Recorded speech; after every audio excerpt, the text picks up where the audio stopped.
செவ்வாய்க்கிழமை ஈவினிங் போல தான் நம்ம விளாக் பார்க்க போகிறோம். என்ன தான் நம்ம லேடீஸுங்க நாள் முழுசும் வீட்டில் இருந்து வேலை பார்த்தாலும் நமக்கு ரிலாக்ஸாக இருக்க டைம் என்னன்னு பார்த்தீங்கன்னா இந்த டீ டைம் தான்.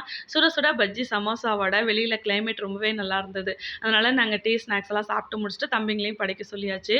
படித்து முடிச்சதுக்கப்புறம் கொஞ்சம் நேரம் கழித்து நாங்கள் சந்தைக்கு கிளம்பிட்டோம். இன்றைக்கி வாரச்சந்தை செவ்வாய்க்கிழமை எங்கள் ஊரில் சந்தை போடுவாங்க.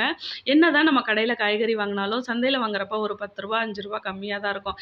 எவ்வளோ தான் நம்ம பெருசாக நம்ம செலவு பண்ணாலும் அந்த ரூ. 10 ரூ. 5 மிச்சம் பிடிக்கிறதுல இருக்க சந்தோஷமே தனி. என்ன மாரியும் நெறைய பேர் இருக்கீங்களான்னு கமெண்ட்ல முடிஞ்சா சொல்லுங்க. அதுக்கப்புறம் சந்தைக்கு போயிட்டு வந்து வீட்ல வேலை பார்க்க ஆரம்பிச்சாச்சு. இன்னைக்கு நைட்டு டின்னருக்கு வந்து இட்லியும், கொத்தமல்லி சட்னியும் தான் ரெடி பண்ணியிருந்தேன். இட்லி ஊத்திக்கிட்டே இங்க சைடுல மாவு காலியாச்சு. அதனால மாவும் அரைச்சு ஃப்ரிட்ஜில ஸ்டோர் பண்ணியாச்சு. அதுக்கப்புறம் நைட்டு சாப்பிட்டு முடிச்சுட்டு பாத்திரத்தலாம் கழுவி வச்சு என்னோட வேலைய பார்க்க ஆரம்பிச்சாச்சு. என்ன மாரி வீட்ல இருக்க லேடீஸ் எத்தன பேர் யோசிப்பீங்கன்னு சொல்லிட்டு முடிஞ்சா கமெண்ட்ல சொல்லுங்க. பிடிச்சிருந்தா லைக் பண்ணுங்க. Thank you.